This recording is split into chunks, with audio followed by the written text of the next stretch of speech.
I still remember the day my dad told me. It feels like a nightmare. I can't wake up from dying. My name is Sophie. Hi, I'm 18 years old, and I've spent most of my life trying to stay out of the way. That might sound strange, but it's the truth. I grew up in a family where I was the afterthought, the one who got overlooked. My dad, John, and my stepmother, Lisa, had always been more focused on Hannah, my stepsister, than me. Hannah, as you might guess, was the golden child. Pretty, popular, always the center of attention. Everyone loved her. Everyone always made excuses. For her mistakes, everyone thought she was perfect. Meanwhile, I worked hard to stay out of the limelight and just keep to myself. I never wanted to cause trouble, never wanted to be a burden. I knew the dynamics of our family well. I wasn't the one who got attention. I wasn't the one who mattered. But I thought, just maybe, there was one thing I could claim as mine. One thing I could control. That was my college fund. I worked tirelessly through high school, earning scholarships, acing tests, staying up late to finish projects. I knew my parents weren't going to foot the bill for my education. I had to prove that I could do it on my own. My dad promised me the money that had been saved in my college fund ever since I was a kid. I wasn't naive. I knew it wasn't a guarantee. But it was the only thing I had. The only way I could make sure I got to go to the university I had worked so hard for. That was until the day everything came crashing down. It was a regular Tuesday evening when my dad called me into his office. He had that look on his face, the one he always gets when he's about to drop a bombshell. My stomach churned as I walked in, dreading whatever news he was about to deliver. "You wanted to talk?" I asked, trying to keep my voice steady. "Sit down, Sophie," my dad said, his tone cold, as if he already knew this would hurt. I took a seat across from him, a strange feeling of unease rising in my chest. He cleared his throat and stared at the papers in front of him. "I've made a decision," he began, his voice flat. "I've decided to give your college fund to Hannah."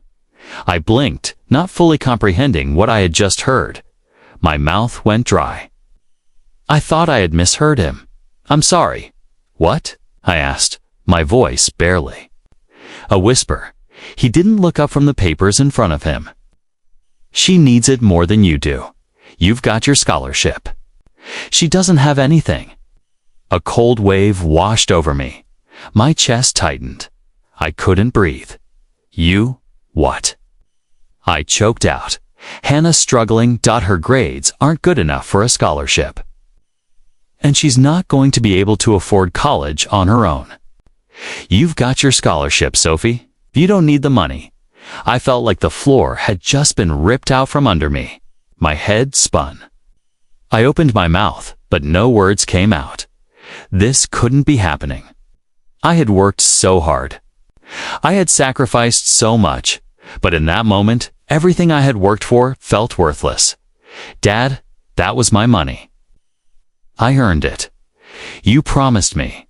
"I didn't promise you anything, Sophie." My dad snapped, finally looking up from the papers. "You've got your scholarship. That's more than most people get. Hannah needs this more than you." I wanted to scream, to shout at him, to make him see how wrong this was. But all I could do was stare at him, my heart sinking deeper with every word he spoke. "But no more. Sophie, it's done. I've already transferred the money." I sat there, stunned into silence. My mind was racing, my hands trembling. It was over. Just like that, my dad, the man who I thought I could count on, had just ripped away everything I had worked for. For hurt, I could feel my throat tightening. The tears were starting to burn behind my eyes, but I couldn't let them fall. Not in front of him. Not in front of someone who had just torn my world apart. "I can't believe you're doing this," I finally said, my voice thick with emotion. Dad just shook his head. "You'll be fine. You've got your scholarship. Just let it go." And with that, he turned his attention back to the papers in front of him, completely dismissing me.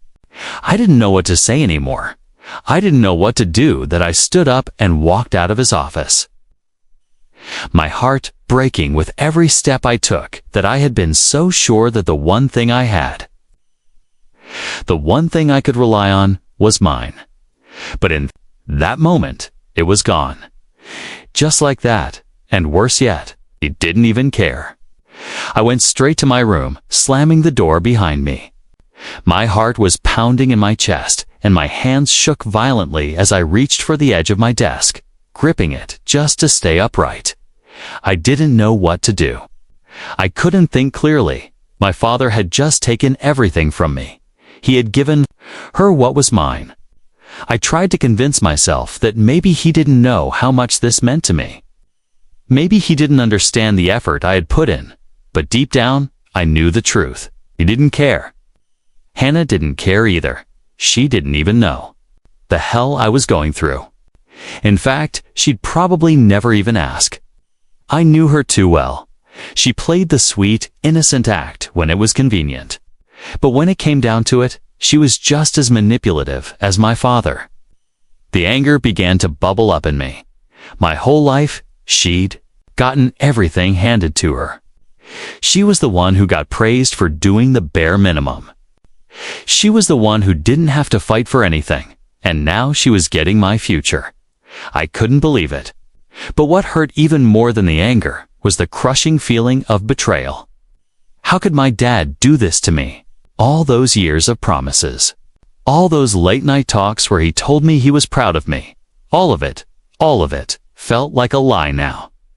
For a long time, I just sat there, staring at the wall, trying to make sense of it all. I could hear the faint sounds of laughter coming from downstairs. It was my dad and Lisa celebrating.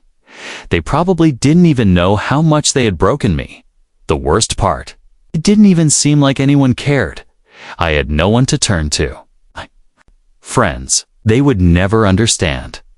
They didn't know what it was like to be the other daughter, the one who wasn't good enough for her father, the one who was always overshadowed by someone else. I had no choice but to fight for myself. I grabbed my phone from the desk and texted my best friend, Emma. She was the one person who knew what I was going through. I need to talk. I typed quickly, "Come over. I couldn't deal with this on my own." Not this time, not a few minutes later. My phone buzzed with her reply, "On my way." I had no idea what I was going to say to her, but I knew I couldn't sit in this silence much longer. Emma always knew how to listen. How to make me feel like things weren't so hopeless. I stood up and paced the room, trying to shake off the feeling of helplessness that had settled into my bones. But it was hard to fight when everything felt so out of control. And in that moment, I realized something that terrified me. I wasn't sure I could win this fight. The doorbell rang, just as I was trying to collect myself.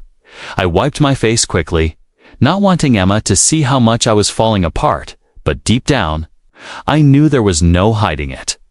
I opened the door, and there she was, Emma, standing in the doorway with that familiar, worried look on her face. Without a word, she walked in, sensing right away that something was wrong. "Talk to me," she said softly, guiding me to sit on my bed. What happened? I didn't want to say it aloud. I didn't want to acknowledge how cruel everything felt. But as soon as I saw her face, I knew I had to. "My dad," I began, my voice trembling. "He gave my college fund to Hannah. He said she needed it more." Emma stared at me, her eyes widening in disbelief. "What? Are you serious?" "Yeah," I whispered. "He said I didn't need it because I have my scholarship and that she's struggling, so she gets everything." Emma sat there in stunned silence for a moment. I could see the anger building up in her jaw tightening, but she didn't say anything. Right away, she just sat with me, letting me process. "How is that even possible?" she finally asked. "That's your money. Your future? Doesn't he see that?" I shook my head, the weight of everything crashing down on me again. "He doesn't care. He never cared. I was always the backup plan. Hannah was always the priority, and now it's like none of that matters. Have you talked to him since? Not really, I said, wiping my eyes. I couldn't. He just brushed me off, told me to let it go, like it was no big deal. Unbelievable, Emma muttered, crossing her arms over her chest. This is messed up, Sophie. You worked your butt off for this, and now he's just handing it over? I nodded, feeling the sting of betrayal all over again. It feels like everything I've done doesn't matter. That? I don't matter. Don't let him get away with this, Emma said firmly, her voice full of fire. This isn't right. You can't just let him ruin your future. I looked at her, exhausted. But what can I do? I don't even know where to start. He's already transferred the money, it's gone, and Hannah's never going to give it back. Maybe not, she agreed. But you can still fight. There's got to be something you can do. You have to make him realize what he's done. I wanted to believe her. I wanted to feel like I had a chance, like I could fix this somehow. But deep down, a voice kept whispering that it was too late, that there was no turning back from this. Before I could respond, I heard footsteps on the stairs. My heart sank when I saw Lisa's shadow in the hallway. I shot a glance at Emma, but she didn't seem surprised. We both knew what was coming. Lisa knocked lightly on the door before entering. She smiled at me. That plastic, fake smile she always wore around me. Sophie, she said in that sweet voice, the one that never reached her eyes. We're all so happy for Hannah. She really needs this, and we're glad we could help. My stomach churned. Yeah, I'm sure you are. She didn't catch the sarcasm. In my tone, of course. I know you're disappointed, sweetie, but you have to understand. It's for the best. Hannah's future is at stake, and you've already got that scholarship. You don't need the extra money. I wanted to scream at her. I wanted to tell her what a horrible person she was. But instead, I just sat there, biting my lip until I tasted blood. Thanks for stopping by, I said flatly, trying to keep my voice calm. Even though it felt like my whole world was crumbling, Emma shot me a sympathetic look, but Lisa didn't notice. She was too busy basking in her own sense of righteousness. I'll be in the kitchen, Lisa said, still wearing that fake smile. Just wanted to make sure everything was okay. Let us know if you need anything, sweetie. As soon as she left the room, I collapsed back onto my bed. Emma sat next to me, her hand on my shoulder. But even her comfort couldn't shake the cold, hollow feeling that had taken over. It was like the air had been sucked out of the room. Can't just let this go, Emma, I said quietly. But I don't know what I'm supposed to do now. For a long moment, neither of us spoke. Emma just sat next to me, her hand still resting on my shoulder, offering what little comfort she could. The silence between us felt heavy, suffocating even. I could hear the faint sounds of laughter and chatter coming from downstairs, my dad and Lisa celebrating their decision, oblivious to the wreckage they'd caused in my life. I felt small, worthless. All the hard work, the late-night studying, the sacrifices I had made to earn that scholarship. And for what? It felt like I'd been working towards something that would never be mine. Like I was always going to be second place, no matter how much effort I put in.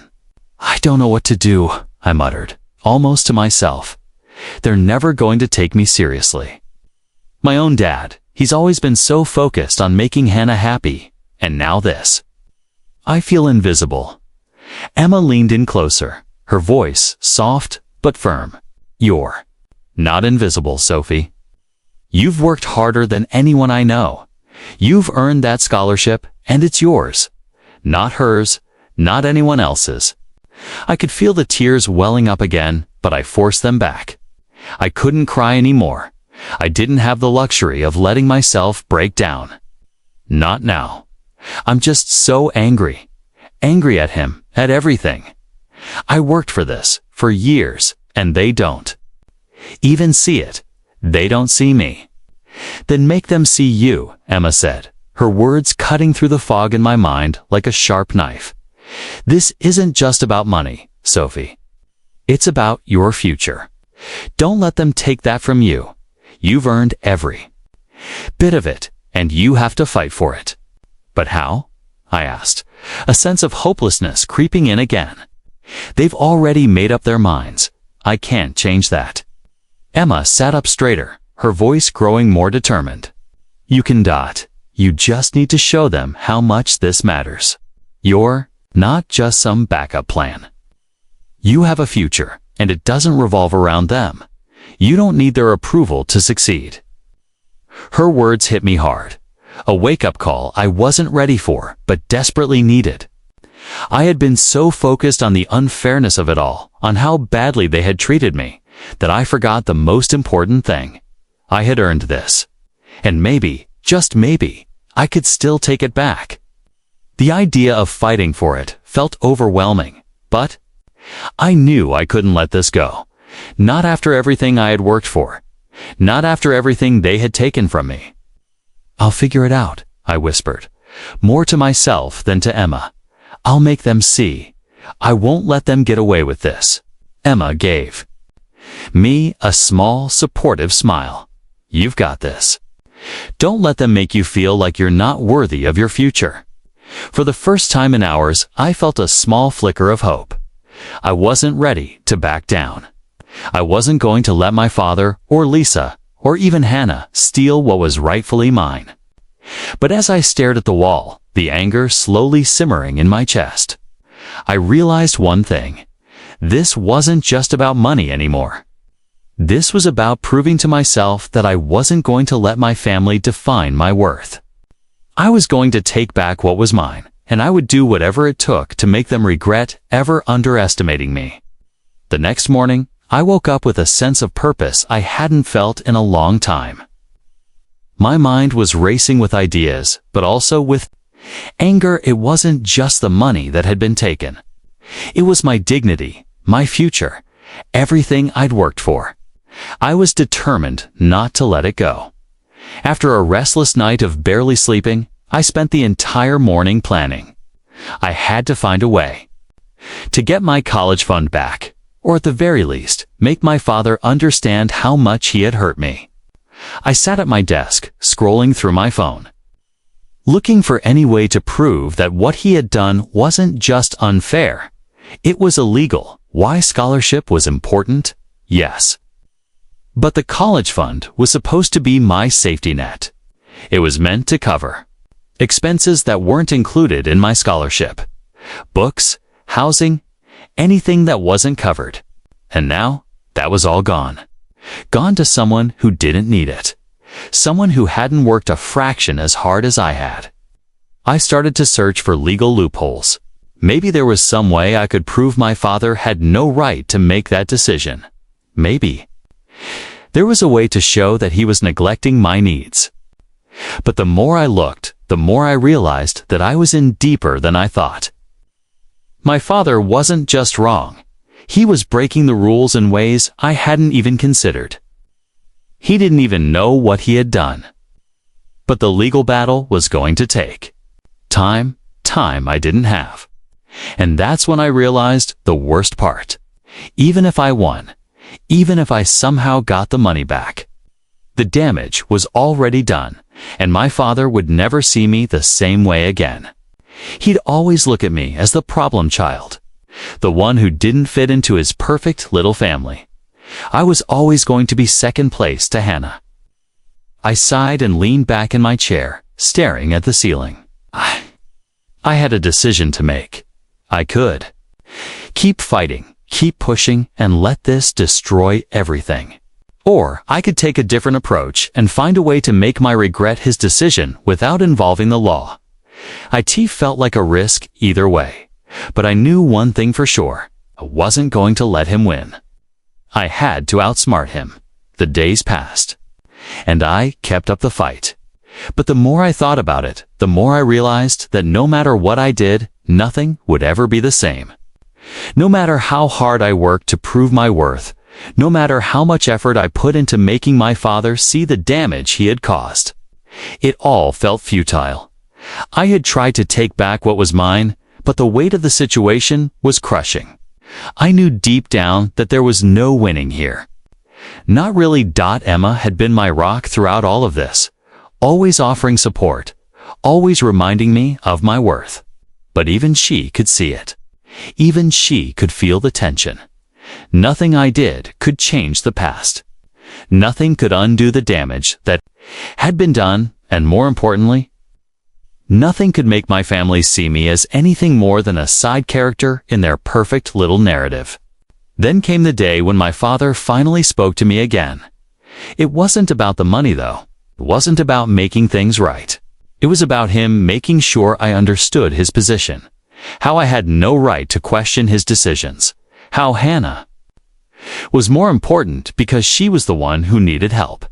He said, "You've already got a scholarship, Sophie. You don't need the money. You've already won." His words hit me like a slap in the face. It was as if everything I had done was irrelevant, as if the work I'd put in meant nothing to him. The scholarship was his excuse for taking away my future. "You're right," I said quietly, my voice almost steady. "I don't need the money, but I did need your support, and I did need you to see me." There was a long pause, a heavy silence that stretched on too long. I could tell he didn't have a response. He didn't understand. Not really. He never had. Finally, he muttered, "I'm doing this for the family. It's for the best." And with that, he walked away. I could feel the tears brimming in my eyes, but I refused to let them fall. I wasn't going to cry for him. I wasn't going to give him that satisfaction. For the first time, I realized something. It wasn't even about the scholarship. It was about me finally understanding that no matter what I did, no matter how much I tried to prove myself, they weren't going to change. They weren't going to see me the way I wanted them to. I had spent all this time fighting for their approval, for their recognition. But now I realized I had to stop. I had to stop letting their expectations define me. I had to take control of my own future. I would make it on my own terms. And so, as my father's footsteps faded away, I made a vow to myself. I would never again beg for their acknowledgement. I wouldn't wait for their validation. I would build my future piece by piece, and I would do it alone if I had to. A few weeks later, I found myself standing in front of my college's admissions office, ready to take the next step toward the future I had built for myself, without any help from my family. I'd gotten everything I needed together: scholarships, the loans, the housing. It wasn't easy, but I'd done it. Months passed, and my life slowly began to settle into something new. College was hard, but it was mine. I worked tirelessly, trying to keep my head above water, all while navigating the tangled mess my family had left behind. But every time I looked at my grades, my progress, I reminded myself that I earned this. No one could take it away from me. Then one evening, my father called. I had been avoiding his calls for weeks, not sure what to say or how to make him understand everything that had happened. But that night, I was feeling especially vulnerable. Maybe I was hoping for an apology, maybe for him to acknowledge the hurt he'd caused. Maybe I just needed to hear that he was sorry for what he had done. I hesitated before answering, but eventually, I picked up, "Hello." My voice was cold, distant. "Sophie?" My father's voice came through the phone. Softer than usual. "I think it's time we talked." I clenched my jaw, the anger from all those weeks of silence flooding back. "Talk about what?" "About what happened." "About everything," he said, his tone almost pleading. "I know things have been hard between us, but I want to make things right." I could feel the lump in my throat, the urge to just let him apologize and forgive him, to pretend like things could ever go back to normal. But then I remembered the look in his eyes the day he took my future away from me. I remembered the way He had dismissed me like I didn't matter. The hurt I'd carried for so long, it was too much. "I don't think we have anything left to talk about," I said quietly, my voice barely above a whisper. "You made your decision. You chose her over me, and I can't forget that." There was silence on the other end of the line, and for a moment, I thought he might say something, but he didn't, and that was enough. "I don't need you to fix this," I continued, my words becoming more steady, more final. "I'm done, Dad. You've made it clear who matters more to you. I don't need to keep fighting for something that doesn't exist anymore." "Sophie," his voice cracked, but I didn't care. "I couldn't care. You made your choice," I said, my voice stronger now, and I've made mine. "I'm not your backup plan anymore. I'm not going to spend my life chasing your approval. I'm done." With that, I hung up, no dramatic goodbyes. No words left, hanging in the air. Just the finality of the decision. I never heard from him again. It's he first. I felt relief. The weight of his neglect had lifted, but soon it settled into something more painful. The silence between us was suffocating, and I realized that part of me, the part one hated, still wanted him to come back and fight for me. But I knew, deep down, that would never happen. And so, I continued on my path, building a future for myself. It wasn't easy, and there were days when I wished things had been different. But I wasn't going to waste another second wishing for a father who would never be the one I needed him to be at. In the end, I didn't just lose my family. I lost the idea of what family was supposed to be, but I gained something much more important. My independence, my strength, and my peace. I didn't need him to validate me anymore. I didn't need any of them. And that was the hardest lesson I'd ever had to learn, but it was also the most freeing. Man, this story really hits hard, doesn't it? It's wild to think that someone would go that far, especially when it's family. Sophie worked so hard for her future, and instead of getting support, she got betrayal. It makes you wonder, how much can you take before you just walk away from it all? So, what do you think? Do you think Sophie made the right choice by cutting ties? Or was there another way to handle it? Would you be able to walk away from your family if they did something like that? I want to hear what you guys think, so drop a comment below and let me know.